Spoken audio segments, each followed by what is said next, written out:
Bien, chers collègues, nous allons reprendre avec cette deuxième session consacrée à la ludification et au changement de comportement que j'ai l'honneur d'animer. Merci Pascal. C'est un bizutage. Je vais peut-être essayer de changer de micro. Non, ça remarche. Il y en a un qui s'interrompt.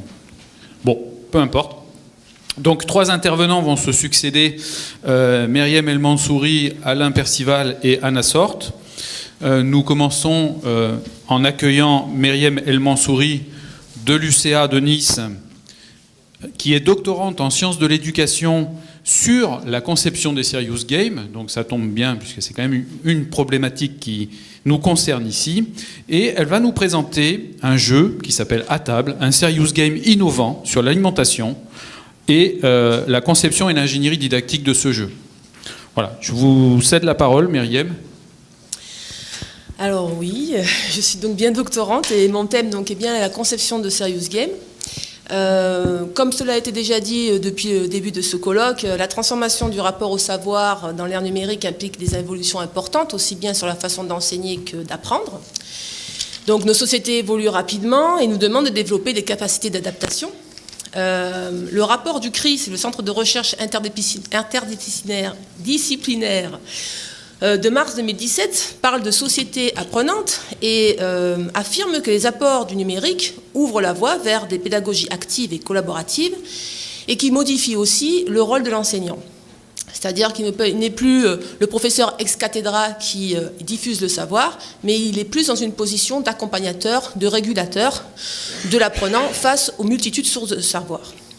Cela rejoint d'ailleurs ce qu'a dit M. Ceci en début de colloque. Donc le jeu vidéo, parmi tous les nouveaux outils, apparaît comme un médium permettant d'introduire de nouvelles pratiques pédagogiques. Donc le jeu vidéo éducatif, que l'on nomme aussi Serious Game, permet aussi d'introduire de nouvelles pratiques pédagogiques. Donc ces jeux vidéo sont des jeux vidéo dont l'objectif premier n'est pas le divertissement.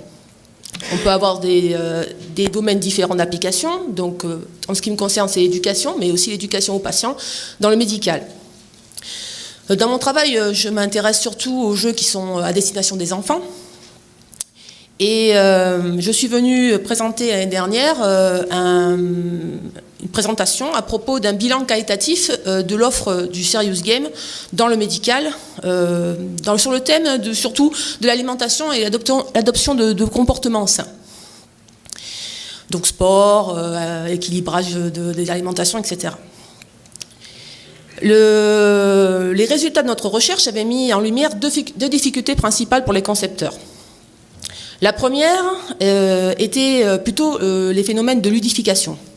Sachant que 95% des enfants de 10 à 14 ans jouent aux jeux vidéo, faire écho à leur culture vidéoludique nous semblait indispensable et on ne les a pas retrouvés dans l'ensemble des jeux que nous avions étudiés. La deuxième difficulté concernait la didactisation ou la gestion des apprentissages.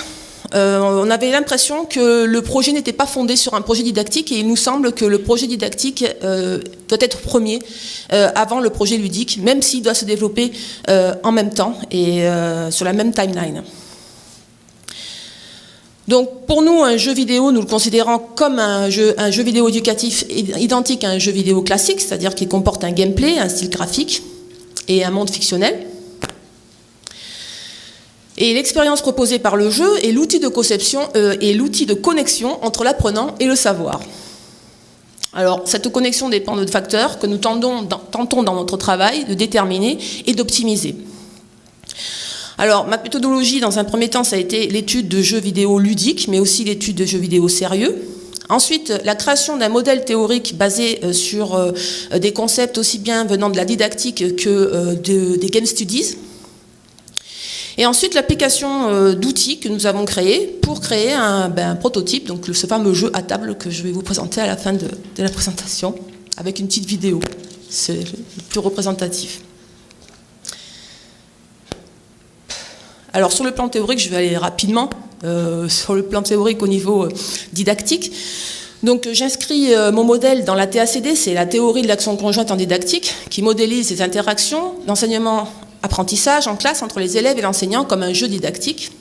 En fait, ça permet de considérer la conception du serious game comme une coopération entre le game designer, l'adulte dans la posture de l'enseignant et le joueur qui est aussi l'apprenant. Ensuite, un autre concept qui est de l'équipe du GenLab qui différencie le jeu game et le jeu play. Le jeu game, c'est le jeu lui-même, l'application numérique, on va dire, et l'activité ludique qui correspond au terme play, le playing, qui correspond à différentes théories du jeu aussi, plus générales, pas uniquement du jeu vidéo. Et le dernier concept, le milieu didactique, c'est un milieu dans lequel l'apprenant prend la responsabilité de l'apprentissage et joue en autonomie, ce qui correspondrait à une session de jeu, seul devant l'écran. Alors, une situation didactique, c'est un concept de Brousseau dans laquelle l'intention d'enseigner ne serait pas explicite au regard de l'apprenant. C'est l'apprenant tout seul qui va progresser dans l'activité et qui va profiter des différentes rétroactions du milieu pour pouvoir avancer dans sa connaissance. Ensuite, j'ai effectué 2 transpositions principales pour créer ce modèle théorique sur lequel je me base pour les conceptions.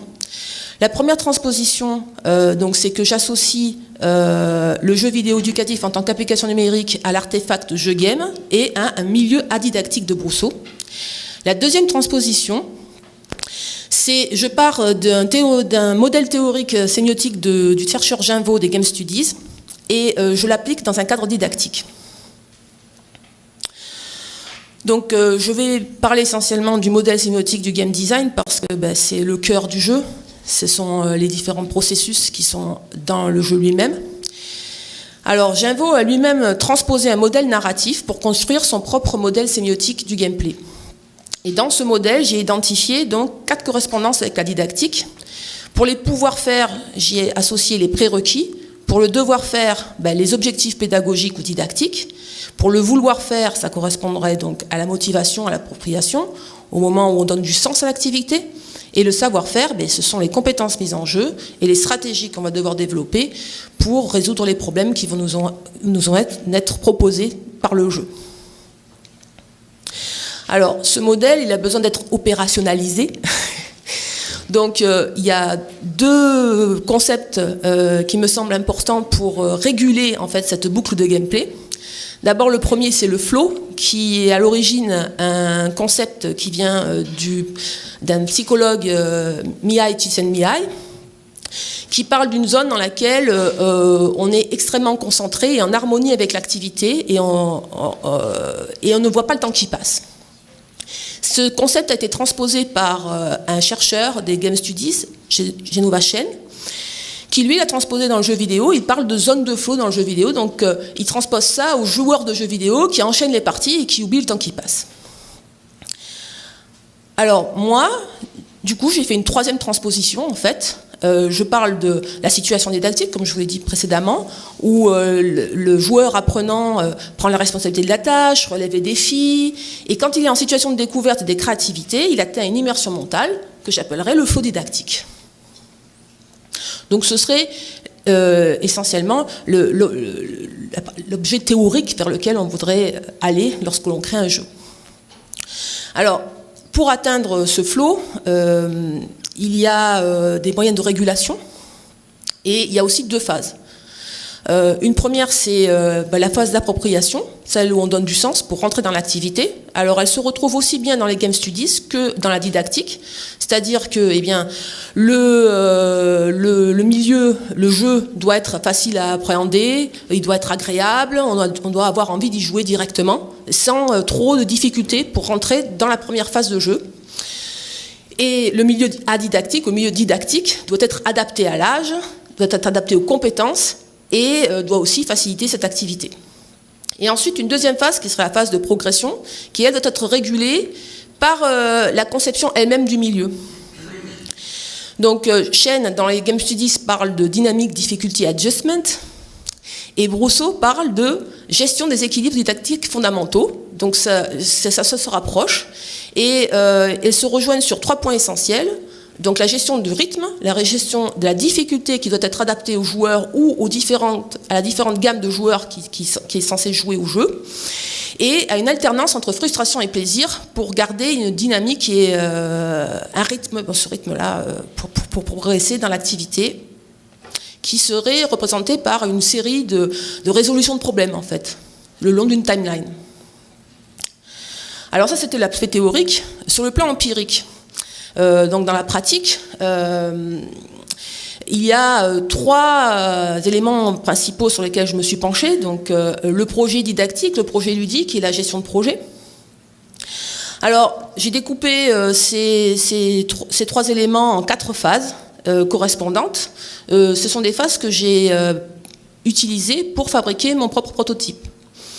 Donc dans le projet didactique, il a fallu fixer donc les objectifs didactiques, savoir à quel public on s'adressait, donc à l'âge des enfants, parce que le vocabulaire ou l'environnement graphique ne sera pas le même selon qu'on s'adresse à des adolescents ou à des enfants de 7-8 ans.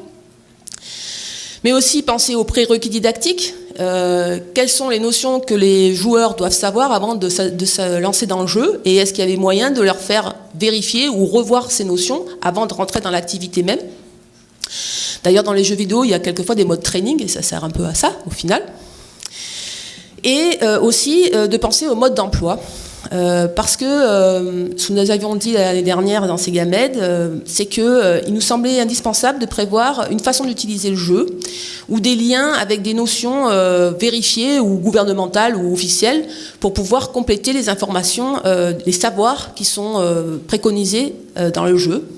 Et aussi, si le jeu est destiné à une utilisation en classe, de prévoir un livret pédagogique, un livret d'accompagnement, un petit peu comme se fait le livre du maître pour les leçons de façon classique, pour les manuels scolaires. Ensuite, pour le projet ludique, aussi 4 phases, donc la fiche technique, c'est-à-dire que je vous le montrerai l'exemple pour le jeu après, c'est-à-dire inscrire le jeu dans un genre, dans une orientation graphique et sonore, voilà, et l'objectif principal du jeu. Ensuite, s'il y a une narration, parce que dépendant les jeux, la narration peut être plus ou moins développée. Dans ce cas-là, il faudra faire un résumé et prévoir ce qu'on compte y mettre, et les personnages. Prévoir le monde fictionnel, de quoi il va être constitué. J'ai déjà parlé de la charte graphique, mais il y a aussi les éléments, si est-ce qu'on va faire du 2D, du 3D, etc. Et puis mettre en place le core gameplay, c'est-à-dire la boucle de jeu principale qu'on va transposer directement sur le modèle théorique que je vous ai montré précédemment. Puis bon, après, je ne peux pas déconnecter la création du serious game de la gestion de projet et de ce que l'on fait en entreprise. Même si moi, dans mon cadre de recherche, je n'ai pas tout ce qui est communication, marketing, mais j'ai quand même des choses, des éléments qui sont communs. Notamment, il faut que je prenne en compte les moyens, aussi bien techniques que financiers que humains. Et moi, j'en ai eu peu. Ensuite, le planning de développement pour essayer de l'intégrer dans ma propre recherche et dans ma thèse, et puis aussi avec les gens avec qui j'ai collaboré. J'ai collaboré avec un sound designer et un développeur. Et je me suis occupée de quasiment tout le reste. Et puis aussi, il fallait, comme c'était géré à distance, c'est-à-dire prévoir les documents de développement. Donc la note d'intention pour proposer le projet à mes collègues, pour voir les motiver et les inscrire dedans. Ensuite, le dossier fonctionnel, c'est-à-dire que en fonction des gens que j'avais, des besoins, de l'organisation de l'équipe et du timing sur les quelques mois, j'ai fait le premier prototype, il est sorti au bout de peu près 6 mois de travail, sachant que j'étais la seule à être à temps plein dessus. Et puis ce qu'on appelle le game designer document. Alors ça c'est aussi pratiqué souvent en entreprise, parce que pour pouvoir avoir tous ces éléments, je suis allée sur place, j'ai participé à des game jams, j'ai rencontré des professionnels, je leur questionnais sur leurs pratiques, sur les logiciels qu'ils utilisaient. Et donc ce game design document, il sert de ligne directrice dans la progression du jeu, mais aussi il sert à communiquer sur les différentes fonctionnalités pour que aussi bien le sound designer que le développeur, que moi-même, on soit au courant de là où on en est, de ce qu'il faut faire, etc. C'est en général c'est plutôt interne à l'équipe. Puis bon, la dernière phase, ce sera la phase de test. J'ai à peine commencé, mais voilà, c'est aussi quelque chose qu'il faut prendre en compte lorsqu'on fait un projet comme celui-ci. Puis, dans mon cas, je vais essayer de le tester aussi bien sur le plan académique, c'est-à-dire dans les classes, dans un collège, que dans un cadre autre, pour voir s'il y a un impact aussi, si finalement le cadre de la classe n'aurait pas un impact plus ou moins négatif sur l'utilisation d'un jeu, si le fait de jouer seul, chez soi ou dans un autre contexte peut influer sur les utilisateurs et l'expérience de jeu. Alors, voilà la fiche de jeu de à table. Donc le public cible, c'est plutôt des enfants de 8-10 ans, mais je pense que même un adulte il pourrait s'amuser à y jouer ou apprendre des choses ou revoir des choses. C'est pour un type de joueur plutôt débutant ou occasionnel. C'est pas pour le hardcore gamer, hein. Je n'avais pas les moyens de faire ce genre d'application. Alors c'est une application mobile, mais comme on a utilisé le moteur de développement Unity, nous pouvons l'exporter aussi bien sur d'autres plateformes. Mais sachant que dans les classes, c'est souvent des salles informatiques qu'il y a, le fait que ce soit accessible par un navigateur web était intéressant. Ça, ce sont des conclusions que j'ai faites par rapport au questionnaire que j'avais envoyé. J'ai eu 300 réponses quand même sur l'enseignement secondaire au niveau collège. Donc ce sont des graphismes en 2D, parce que c'est moi qui m'en suis occupée et je ne me sentais pas d'aller sur du 3D. Et donc c'est pour un joueur. Et l'équipe, nous étions 4 au départ, mais nous avons fini à 3. Alors je vous montre comment j'ai appliqué mon modèle théorique pour mon jeu, pour la boucle de core gameplay, comme je dis, la boucle principale. Donc pour les devoirs à faire qui correspondent aux objectifs pédagogiques didactiques, ce sera l'équilibrage du repas, puisqu'on a un petit personnage, ça se ressemble un petit peu au style de jeu que vous pouvez imaginer comme un Tamagotchi, hein, donc c'est un personnage qu'on doit nourrir, et puis dépendant de ce qu'on fait, il va être en bonne santé ou pas. Et il va falloir trouver des solutions pour rééquilibrer ou pour justement corriger en fonction des feedbacks, les erreurs qu'on aura faites lorsqu'on aura nourri le personnage. Donc les pouvoirs faire et les prérequis, donc ce serait au moins avoir une connaissance, et c'est dans le programme d'éducation nationale, des groupes alimentaires et des familles. Ensuite, au niveau du vouloir faire et de l'appropriation, on a fait quelque chose de simple, hein, ce sont des interactions de type glisser-déposer, on a fait une musique plutôt entraînante, un univers graphique coloré, avec des animations qui sont un peu rigolotes, les réactions des personnages, vous le verrez lors de la vidéo. Et les feedbacks sont quasi immédiats. Et puis on a aussi utilisé un code couleur qui correspond au site de Manger Bouger pour qu'il y ait des correspondances pour pouvoir reconnaître facilement les groupes alimentaires. Au niveau des savoir-faire, donc à la fin de chaque partie, le joueur a accès à une espèce de bilan, enfin c'est un bilan nutritionnel. Il se rend compte qu'il y a eu des transformations sur ce personnage, donc on est dans les savoirs, sachant que l'alimentation impacte le corps. Et ensuite, avec le bilan qu'il a à la fin et une espèce de retour, il va savoir là où il a donné assez, là où il n'a pas donné assez, et puis il pourra recommencer la partie et essayer d'améliorer par rapport à son premier essai.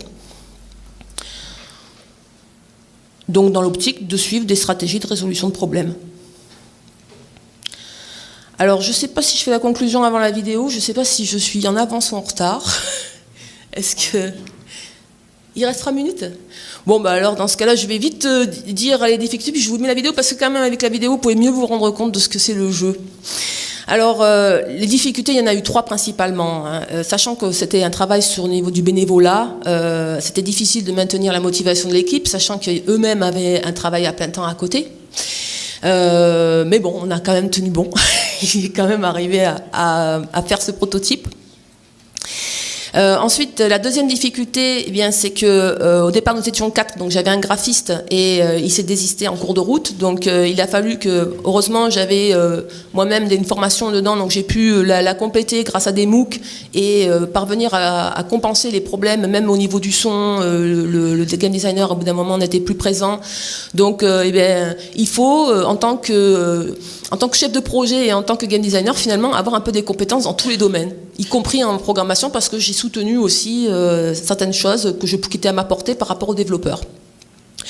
Et la troisième difficulté, c'était de maintenir un effet ludique malgré le peu de moyens, parce que plus vous donnez d'interactions dans le jeu, plus c'est long en temps, plus l'investissement est important. Donc il fallait rester sur quelque chose d'assez simple, et aussi d'assez simple aussi parce que ça peut être facile à utiliser. On ne voulait pas que ce soit fermé à des gens qui ne sont pas joueurs, mais garder une dynamique qui pour éviter l'ennui en fait, et pour arriver à atteindre ce flow dont je vous parlais au début.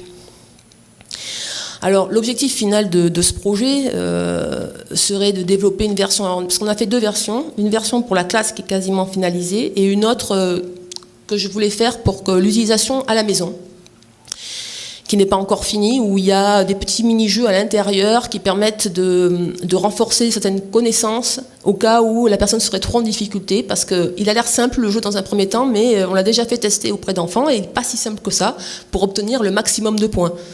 C'est facile de rentrer dans l'activité, mais d'obtenir, parce que les gains ce sont des fourchettes, alors il y a 3 fourchettes d'or et elles sont difficiles à obtenir au final. Et aussi, j'ai vu qu'il y avait une intervention demain sur le Play Azure Festival, et d'ailleurs j'en ferai partie, puisque ça me permettra de faire le test de la version au grand public sur les gens qui vont pouvoir venir et devoir pratiquer un questionnaire, etc., pour pouvoir faire des feedbacks pour moi et l'améliorer dans le cas de besoin. Alors je finis sur la vidéo. Si je la trouve. Voilà.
Donc il y a 2 personnages, un garçon et une fille.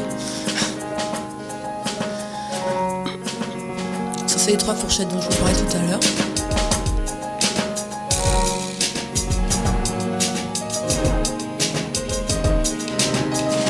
Parce qu'on a voulu aussi parler du fait que manger c'était du plaisir, mais manger ça devait nous rester, mais c'était pas forcément le cas.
merci Myriam.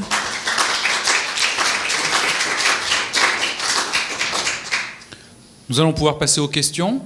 Est-ce que la salle a une question par rapport à cette intervention et ce jeu? Oui?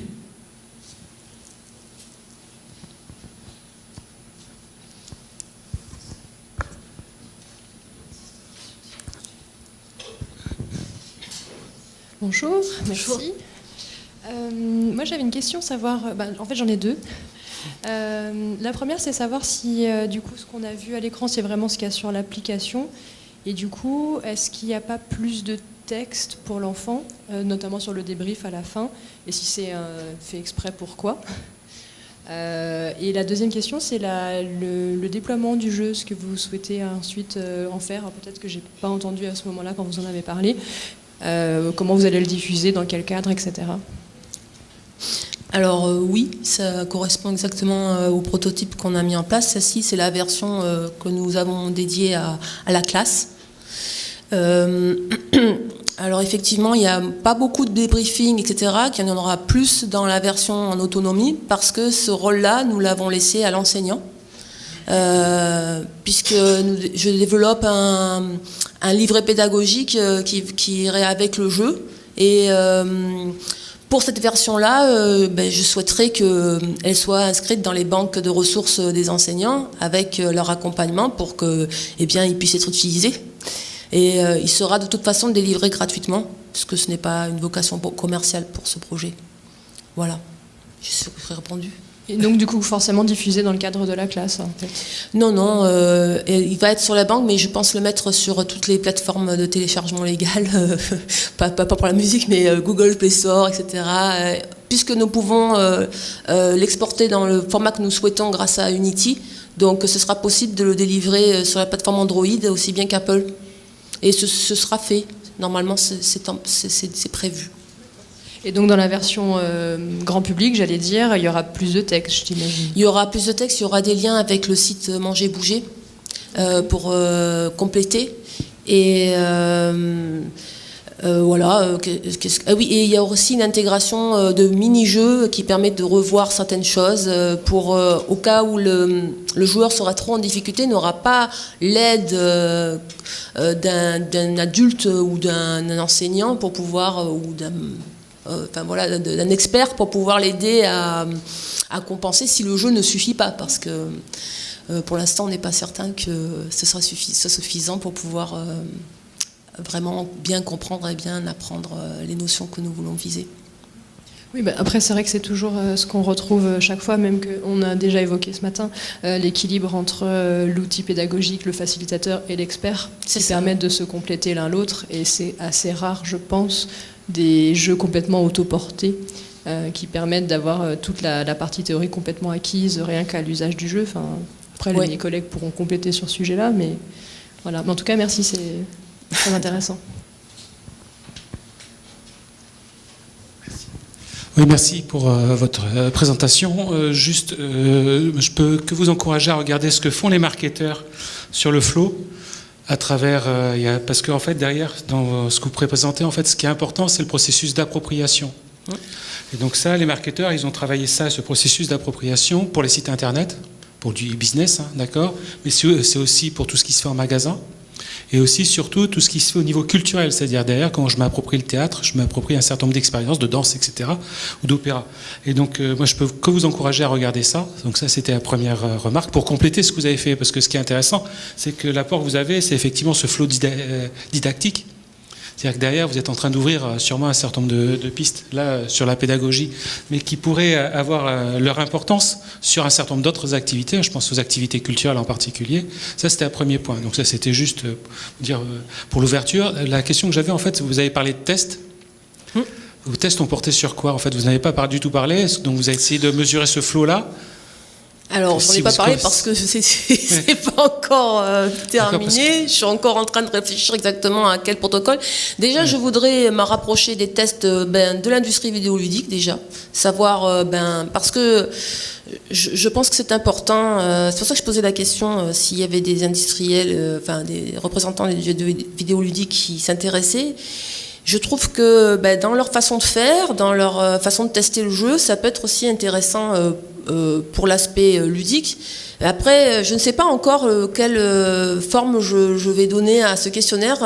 J'ai plusieurs idées, plusieurs choses en construction. Mais c'est pas ça. En fait, vous voulez mesurer quoi? Oui, mais ce que je veux mesurer, c'est il y aura plusieurs choses.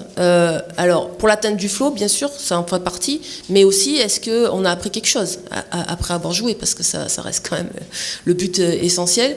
Et puis aussi, avoir leurs sentiments des gens qui sont venus par rapport à leur connaissance vidéoludique.